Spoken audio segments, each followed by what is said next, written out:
Hello everyone, welcome back to our channel. In today's video, I'll show you how you can change audio language in YouTube video. Let's get started. So YouTube has recently introduced an audio dub feature that automatically dubs videos in your local language.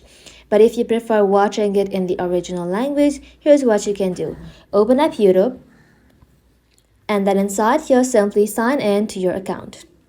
Once signed in, all you have to do is simply play a video you want and then simply tap on this gear-like icon, then tap on audio track.